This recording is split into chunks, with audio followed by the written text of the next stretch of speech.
जय श्रीराम।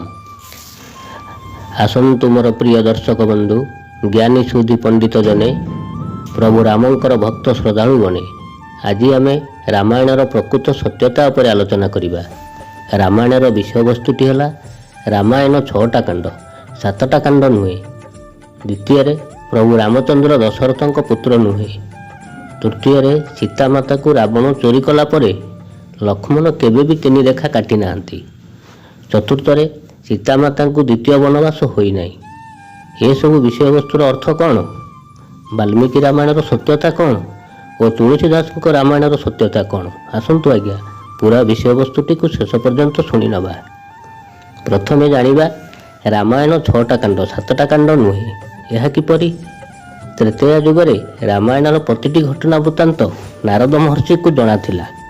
वाल्मीकि ऋषि रामायणर सकल वृत्तांत संपूर्ण जानी नथिले, कारण वाल्मीकि ऋषि बहु समय धरी तपस्या लीन हेउथिले।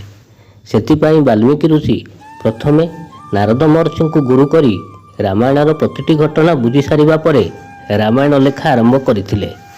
आद्यकांड बा बालकांड ठारू लंकाकांड पर्यंत रामायण चालू रहिथिला। लंकाकांड समाप्त परे प्रभु रामचंद्र अयोध्या को फेरिचंती। अयोध्या को फेरिबा परे वाल्मीकि महर्षि उत्तराकांड रामायण लिखि नाहंती। वाल्मीकि ऋषि केवल आद्यकांड, अयोध्याकांड, आरण्यकांड, किष्किंध्याकांड, सुंदराकांड और लंकाकांड बा युद्धकांड पर्यंत लिखिचंती। उत्तराकांड को अन्य कौनसी महापुरुष जने लिखिचंती। हाँ आज्ञा, यह प्रकृत सत्य। यार प्रमाण आसाम भाषा रे श्रीमंत शंकर देव उत्तराकांड को ट्रांसलेट करी लिखिथिले बोली प्रमाण अच्छी। नहले से तो प्रत्येक रामायण ट्रांसलेट करी पारि थांते। परवर्ती समय तुलसीदास गोस्वामी रामायण को 7टा कांडरे विभक्त कले। यह थिला आज्ञा प्रथम कथा। द्वितीय कथा कौन? प्रभु रामचंद्र दशरथ रंजन नुहंती। यह किपरि? आमे समस्त प्राय रामायण जानिचंती। राजा दशरथ पुत्रेष्टि यज्ञ करी चरुवर्णरू 4 पुत्र को लाभ करथिले। यह तो प्रकृत सत्य घटना। ताहाले दशरथ पुत्र राम हेबे किपरि? वाल्मीकि ऋषि लेखा अनुसार प्रकृत कथा है दशरथ राजा निसंतान नथिले। तांकर कन्या थिला। से कन्यार नाम शांता, किंतु तांकर पुत्र नथिला। सेतिपाई से सबु समय चिंतित रहउथिले। दिने राजा दशरथ मृग शिकार करिबा पाई जंगल को जाइथिले। जंगल मध्य गोटे मृग देखिले। मृगटी को मारिबा समय मृगटी उत्तर देला, हे राजन, तुमे मते कौनसी प्रकार मारी परिबो नाही। राजा उत्तर देले, काहेकि मारी परिबि नाही? मृगटी कहिला, हे राजन, मु पूर्वर वर प्राप्ति अछि। मते जो व्यक्ति मारिबो तार पुत्र संतान थिबा दरकार। आपण वृथा प्रयास करंतु नाही, नहले आपण हारी जिवे। राजा दशरथ मृगटीर कथा शुणी मन दुखरे राजबाटी को फेरी आसीथिले।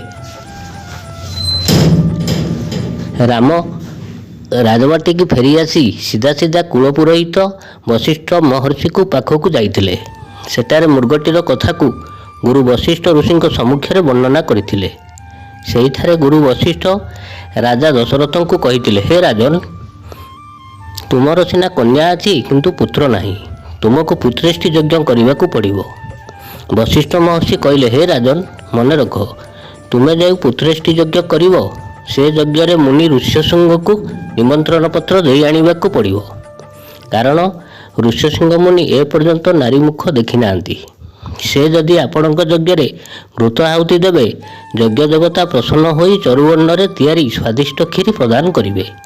सेही चरुवर्ण क्षीरी को तुमर 3 राणी सेवन कले गर्भवती हेबे। एकाथरके 4टी पुत्र संतान जन्म हेबे। गुरु वशिष्ठ कथा राजा दशरथ शुणी विधि विधान पूर्वक पुत्रेष्टि यज्ञ आरंभ कले। यज्ञर पूर्ण आहुति समय यज्ञ देवता प्रसन्न होई कटारी रे चरुवर्ण धरी ऋष्यशृंग मुनि को प्रदान कले। ऋष्यशृंग मुनि सेही चरुवर्ण क्षीरी को राजा दशरथ को देई कहले, एबे तुमे एई चरुवर्ण को 3 राणी को खाइबा को दियो। सेही चरुवर्ण को 3 राणी खाइबा परे गर्भवती हेले। 10 मास परे रानी कौशल्या गर्भरू प्रभु रामचंद्र जन्म हेले। तापरे कैकेयी गर्भरू भरत जन्म हेले एवं सान राणी सुमित्रा गर्भरू लक्ष्मण और शत्रुघ्न जन्म लाभ कले। पुत्र संतान राणी गर्भरू जन्म नेले, किंतु दशरथंकर कौन अंश ରାଣୀଙ୍କ ଗର୍ଭରେ ନଥିଲା। ତାହେଲେ ଦଶରଥଙ୍କ ପୁତ୍ର ପ୍ରଭୁ ରାମ କିପରି ହେବେ? ତେଣୁକରି ପ୍ରଭୁ ରାମଚନ୍ଦ୍ର ଦଶରଥ ରାଜାଙ୍କର ପୁତ୍ର ନୁହନ୍ତି। ଏହା ବାଲ୍ମୀକି ରାମାୟଣ ପ୍ରମାଣ ଦିଏ। ପରବର୍ତ୍ତୀ ସମୟରେ ରାଜା ଦଶରଥଙ୍କ ପୁତ୍ର ରାମ ବୋଲି ତୁଳସୀଦାସ ରାମାୟଣରେ ଲେଖିଲେ। ତୁଳସୀଦାସ ଗୋସ୍ୱାମୀ ପ୍ରଭୁ ରାମକୁ ଭଗବାନ ଅବତାର ରୂପେ ପ୍ରମାଣିତ କଲେ। କିନ୍ତୁ ବାଲ୍ମୀକି ରାମାୟଣ ଲେଖା ଅନୁସାରେ ପ୍ରଭୁ ରାମ ହେଉଛନ୍ତି ଜଣେ ସାଧାରଣ ପୁରୁଷ, ସତ୍ୟବାଦୀ, ଆଦର୍ଶବାଦୀ, ମର୍ଯ୍ୟାଦା ପୁରୁଷୋତ୍ତମ ଭାବେ ଖ୍ୟାତି ଅର୍ଜନ କରିଛନ୍ତି। ବାଲ୍ମୀକି ରାମାୟଣ କହେ ପ୍ରଭୁ ରାମଚନ୍ଦ୍ରଙ୍କର ପ୍ରଥମ ବନବାସ ଋଷି ବିଶ୍ୱାମିତ୍ରଙ୍କ ସହିତ ହୋଇଥିଲା। କାରଣ ଋଷି ବିଶ୍ୱାମିତ୍ର ଯେତେ ଥର ଯଜ୍ଞ କରୁଥିଲେ ସେ ଯଜ୍ଞକୁ ତାଡ଼କା ଅସୁରୀ ଧ୍ୱଂସ କରି ଦେଉଥିଲା। ସେ ହିଁ କାରଣ ପାଇଁ ବିଶ୍ୱାମିତ୍ର ଋଷି ରାମ ଓ ଲକ୍ଷ୍ମଣଙ୍କୁ ବନବାସକୁ ନେଇଥିଲେ। ସେହି ଦଣ୍ଡକାରଣ୍ୟରେ ତାଡ଼କା ଅସୁରୀକୁ ବଧ୍ୟ କରିଥିଲେ। ଦ୍ୱିତୀୟରେ ପାଷାଣ ମୂର୍ତ୍ତି ଅହଲ୍ୟା ଦେବୀଙ୍କୁ ଶାପମୁକ୍ତ କରାଇଥିଲେ। ତୃତୀୟରେ ଗଙ୍ଗା ନଦୀ ପାର ହେବା ପରେ କୈବର୍ତ୍ତକୁ ମୁକ୍ତିର ପଥ ଦେଖାଇଥିଲେ। ଚତୁର୍ଥରେ ଗୁରୁ ବିଶ୍ୱାମିତ୍ରଙ୍କ କଥାରେ ମିଥିଳା ରାଜ୍ୟରେ ପ୍ରବେଶ କରିଥିଲେ। ସେଠାରେ ସୀତା ମାତାଙ୍କ ସ୍ୱୟଂବରରେ ଯୋଗ ଦେବା ପାଇଁ ବିଶ୍ୱାମିତ୍ର ଋଷିଙ୍କୁ କହିଥିଲେ। ଗୁରୁ ବିଶ୍ୱାମିତ୍ର କହିଥିଲେ, ହେ ରାମ, ମିଥିଳା ରାଜା ଜନକ ସର୍ତ୍ତ ରଖିଛନ୍ତି ଯେ ସେ ସ୍ୱୟଂବରରେ ଶିବଧନୁ ଭାଙ୍ଗିଦେବେ ତାଙ୍କ କନ୍ୟା ସୀତାଙ୍କୁ ବିବାହ କରିବ। ବିଶ୍ୱାମିତ୍ର ଋଷିଙ୍କ କଥା ଅନୁସାରେ ରାମ ଓ ଲକ୍ଷ୍ମଣ ଜନକ ରାଜାଙ୍କ ସ୍ୱୟଂବରରେ ଯୋଗ ଦେଇଥିଲେ ଏବଂ ବିଶ୍ୱାମିତ୍ରଙ୍କ ଇଙ୍ଗିତରେ ପ୍ରଭୁ ରାମ ଶିବଧନୁକୁ ଭାଙ୍ଗି ଦେଇଥିଲେ। ଶିବଧନୁ ଟଙ୍କାରରେ ଭଗବାନ ପରଶୁରାମ ଆସି ଉପସ୍ଥିତ ହୋଇଥିଲେ। ସେଠାରେ ପ୍ରଭୁ ରାମ ଭଗବାନ ପରଶୁରାମଙ୍କୁ କଳାହରଣ କରିନେଇଥିଲେ। ତାପରେ ସୀତାମାତାଙ୍କୁ ବିବାହ କରି ଅଯୋଧ୍ୟା ପ୍ରତ୍ୟାବର୍ତ୍ତନ କରିଥିଲେ। ଚାହୁଁ ଚାହୁଁ କିଛି ଦିନ ବିତିଗଲା। ଭାଗ୍ୟର ବିଡ଼ମ୍ବନା ପାଇଁ ପିତୃସତ୍ୟ ପାଳନ କରି ପ୍ରଭୁ ରାମ ଭାଇ ଲକ୍ଷ୍ମଣ ଓ ମାତା ସୀତାଦେବୀଙ୍କୁ ଧରି 14 ବର୍ଷ ପାଇଁ ଦ୍ୱିତୀୟ ଥର ପାଇଁ ବନବାସ ଜୀବନ କଟାଇଲେ। ବାଲ୍ମୀକି ରାମାୟଣର ପ୍ରମାଣ ଅନୁସାରେ ରାମଙ୍କ ବନବାସ ସମୟରେ ରାମକୁ 27 ବର୍ଷ, ଲକ୍ଷ୍ମଣଙ୍କୁ 25 ବର୍ଷ, ସୀତାଦେବୀଙ୍କୁ 21 ବର୍ଷ ହୋଇଥିଲା। ବନବାସ ସମୟରେ ବହୁତ ଝଡ଼ଝଞ୍ଜା, ଦୁଃଖ କଷ୍ଟ ଯନ୍ତ୍ରଣାରେ ରହି ଦୁଃଖକୁ ସୁଖ ଅନୁଭବ କରି ଜୀବନ ବିତାଇଥିଲେ। ହଠାତ୍ ଭାଗ୍ୟର ଖେଳ ବଦଳିଗଲା। ପ୍ରଥମେ ସୁପର୍ଣ୍ଣିକାର ଆଗମନ, ନାକ କାନର ଛେଦନ ପରେ ଭାଇ ରାବଣ ସମ୍ମୁଖରେ କୁମନ୍ତ୍ରଣା ସମ୍ବାଦ କହିବା ପରେ ରାବଣ ମାରିଚକୁ ମାୟାମୃଗ ହେବାର ମାୟା ଆରମ୍ଭ କରିବାକୁ ଉପଦେଶ ଦେଲେ। ତାପରେ ମାୟାମୃଗ ହୋଇ ସୀତାଦେବୀଙ୍କୁ ପ୍ରଲୋଭନ ଦେଖାଇ ପ୍ରଭୁ ରାମଙ୍କୁ ଦୂରକୁ ନେଇଯିବା ସମୟରେ ପ୍ରଭୁ ରାମ ଆଉ ଶୀଘ୍ର ଫେରି ନଥିବା ଜାଣି ସୀତାମାତା ଲକ୍ଷ୍ମଣଙ୍କୁ ପଠାଇବାର ବନ୍ଦୋବସ୍ତ କରିଥିଲେ। ବାଲ୍ମୀକି ରାମାୟଣ ପ୍ରମାଣ ଅନୁସାରେ ଲକ୍ଷ୍ମଣ ସୀତାମାତାଙ୍କୁ କୁଟୀରରେ ନ ବାହାରିବା ପାଇଁ ଉପଦେଶ ଦେଇ ଧନୁ ତୀର ଧରି ଭାଇ ରାମଙ୍କ ଅନୁସରଣରେ ବାହାରି ପଡ଼ିଲେ। ସତର୍କ ସହ ରହିବାକୁ ସୀତାମାତାଙ୍କୁ କହିଥିଲେ। କିନ୍ତୁ ଲକ୍ଷ୍ମଣ 3 ଗାର ବା 3 ରେଖା ଟାଣି ନଥିଲେ। କାରଣ ଲକ୍ଷ୍ମଣ ମାତା ସୀତାଦେବୀଙ୍କୁ ମା ରୂପରେ ପୂଜା କରୁଥିଲେ। ସେ କିପରି ମାଆକୁ ଏପରି 3ଟି ଲକ୍ଷ୍ମଣ ରେଖା ଟାଣି ଉପଦେଶ ଦେବେ? ସେ ଯଦି ଏପରି କରିଥାନ୍ତେ ନିଜକୁ ଦୋଷୀ ସାବ୍ୟସ୍ତ ମନେ କରିଥାନ୍ତେ। ବାଲ୍ମୀକି ରାମାୟଣରେ ଏହାର ପ୍ରମାଣିତ ଅଛି। କିନ୍ତୁ ପରବର୍ତ୍ତୀ କାଳରେ ତୁଳସୀଦାସ ଗୋସ୍ୱାମୀ ମଧ୍ୟ ଲେଖିଥିଲେ ଲକ୍ଷ୍ମଣ 3 ରେଖା ଗାର ଟାଣି ନାହାନ୍ତି। ଏ 3 ରେଖା କ'ଣ? ଏହାର ଅର୍ଥ ଜାଣିବା ପାଇଁ ବହୁତ ମହାନ ଜ୍ଞାନୀ ମୁନି ପଣ୍ଡିତ ଜଣେ ଭ୍ରମରେ ପଡ଼ିଯାଇଥିଲେ। ଶେଷରେ ପ୍ରମାଣିତ ହେଲା ଯେ ଲକ୍ଷ୍ମଣ 3 ରେଖା ଟାଣି ନାହାନ୍ତି। ଏହାର କାରଣ ଏହା କେଉଁ ରାମାୟଣରେ ଲେଖା ଅଛି ନା ରଙ୍ଗନାଥ ମହାରାଜଙ୍କର ତେଲୁଗୁ ରାମାୟଣରେ ଲକ୍ଷ୍ମଣ ରେଖା ବର୍ଣ୍ଣନା ଅଛି। ଦ୍ୱିତୀୟରେ କୀର୍ତ୍ତିବାସ ଦାସଙ୍କ ବଙ୍ଗଳା ରାମାୟଣରେ ଲକ୍ଷ୍ମଣଙ୍କ ରେଖା ବର୍ଣ୍ଣନା କରାଯାଇଛି। ଲକ୍ଷ୍ମଣଙ୍କ 3 ରେଖା ନୁହେଁ 7ଟି ରେଖା ବର୍ଣ୍ଣନା କରାଯାଇଛି। ଆଜିକୁ ପ୍ରାୟ 1000 ବର୍ଷ ତଳର କଥା। କିନ୍ତୁ ବାଲ୍ମୀକି ମହର୍ଷିଙ୍କ ଲେଖା 2500 ବର୍ଷ ତଳର କଥା। ତୁଳସୀଦାସଙ୍କର 500ରୁ 600 ବର୍ଷର ତଳର କଥା। ଏଇଥିରୁ ଆପଣମାନେ ଜାଣିପାରୁଥିବେ ବାଲ୍ମୀକି ରାମାୟଣର ଆରଣ୍ୟକାଣ୍ଡର ପ୍ରକୃତ ସତ୍ୟ କଥା କ'ଣ। ସେହିଠାରୁ ସୀତାମାତାଙ୍କ ଅନୁସନ୍ଧାନରେ ରାମ ଓ ଭାଇ ଲକ୍ଷ୍ମଣ ଜଙ୍ଗଲ ସାରା ଘୁରି ବୁଲିଲେ। ଶେଷରେ ଜଟାୟୁଠାରୁ ପ୍ରଥମ ସମ୍ବାଦ ପାଇଥିଲେ। ଜଟାୟୁ କହିଥିଲେ, ହେ ପ୍ରଭୁ, ମୁଁ ଯେତେ ଚେଷ୍ଟା କଲି ମୋର ସବୁ ଚେଷ୍ଟା ବିଫଳ ହେଲା। ଶେଷରେ ରାବଣ ମୋର ଡେଣା 2ଟିକୁ ହାଣି ଅକାମୀ କରିଦେଲା।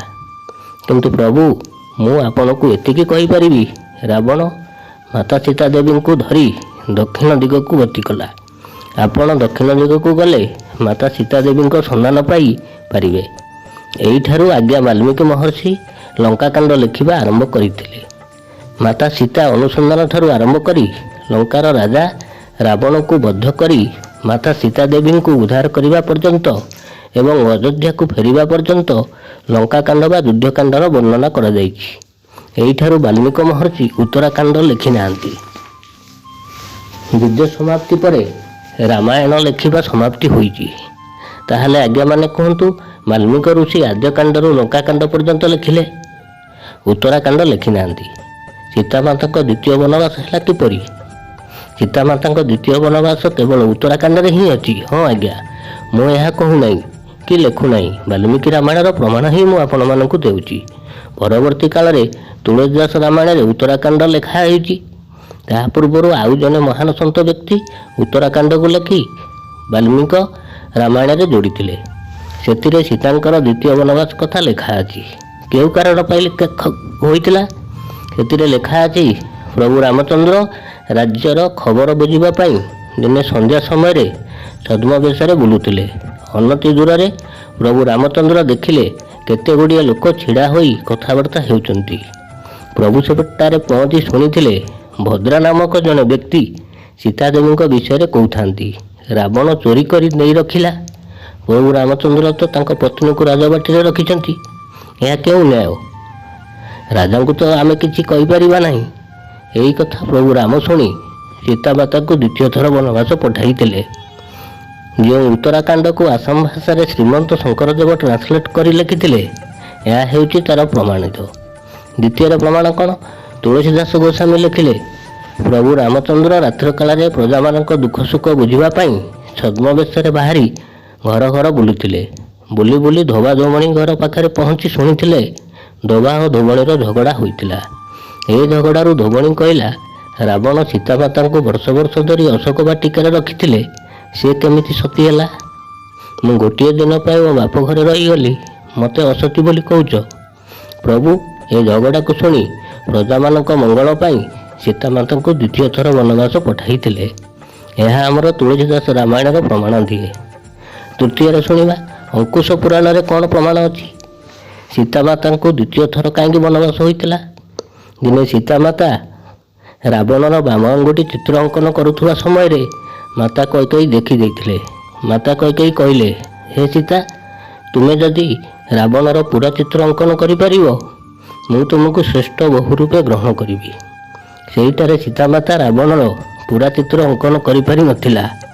ସେହି କାରଣ ପାଇଁ ମାତା କୈକେୟୀଙ୍କ ପରାମର୍ଶରେ ସୀତାମାତାଙ୍କୁ ଦ୍ୱିତୀୟ ଥର ବନବାସ ପଠାଇବାର ବନ୍ଦୋବସ୍ତ କରିଥିଲେ। ମାତା କୈକେୟୀଙ୍କ କଥା ମଧ୍ୟ ସତ୍ୟ ହୋଇଥିଲା। ସେତେବେଳକୁ ମାତା ସୀତା ଦେବୀ ଗର୍ଭବତୀ ଥିଲେ। ଏହା କେତେ ଦୂର ଯଥାର୍ଥ ଆପଣମାନେ ବିଚାର କରନ୍ତୁ। କୌଣସି ଗର୍ଭବତୀ ସ୍ତ୍ରୀକୁ କିପରି ବନବାସ ପଠାଇ ଦିଆଯିବ? ଏହା ଆଜ୍ଞା ଅଙ୍କୁଶ ପୁରାଣର ପ୍ରମାଣ ଦିଏ। ବାଲ୍ମୀକି ରାମାୟଣ ପ୍ରମାଣ ଦିଏ। ସୀତାମାତାଙ୍କ ବିବାହ 16 ବର୍ଷରେ ହୋଇଥିଲା। 20 ବର୍ଷରେ ବନବାସ ହୋଇଥିଲା। 32 ବର୍ଷରେ ମାତା ସୀତା ଦେବୀ ଗର୍ଭବତୀ ହୋଇଥିଲେ। 33 ବର୍ଷରେ ମାତା ସୀତା ଦେବୀ ଅଯୋଧ୍ୟାର ମହାରାଣୀ ହୋଇଥିଲେ। ରାମ ବନବାସ ସମୟରେ ସୀତାମାତା ରାମଙ୍କ ସହିତ 13 ବର୍ଷ ବନବାସରେ ଥିଲେ। 1 ବର୍ଷ ଅଶୋକ ବାଟିକାରେ ଥିଲେ। ଏହା ସମ୍ପୂର୍ଣ୍ଣ ସତ୍ୟ କଥା। ଆମେମାନେ ଯଦି ଅଙ୍କୁଶ ପୁରାଣକୁ ସତ୍ୟ ବୋଲି ଧରିନେବା, ତାହେଲେ ସୀତାମାତାଙ୍କ ଦ୍ୱିତୀୟ ବନବାସ କୈକେୟୀଙ୍କ ମାତାଙ୍କ ଆଦେଶରେ ଲକ୍ଷ୍ମଣ କେଉଁ ଜଙ୍ଗଲରେ ଛାଡ଼ିଥିଲା? ବାଲ୍ମୀକି ମହର୍ଷି ସୀତାମାତାଙ୍କୁ କେଉଁ ଜଙ୍ଗଲରେ ଭେଟିଥିଲେ? ବାଲ୍ମୀକି ମହର୍ଷିଙ୍କ ଆଶ୍ରମ ଗୁଜରାଟର ମିରଟଠାରେ ଅବସ୍ଥିତ। ମିରଟର ଅନତି ଦୂରରେ ତୁର୍ତୁରିଆ ବାଲ୍ମୀକି ଆଶ୍ରମ। ମାତା ସୀତା ଦେବୀ ସେହିଠାରେ ଲବକୁଶକୁ ଜନ୍ମ ଦେଇଥିଲେ।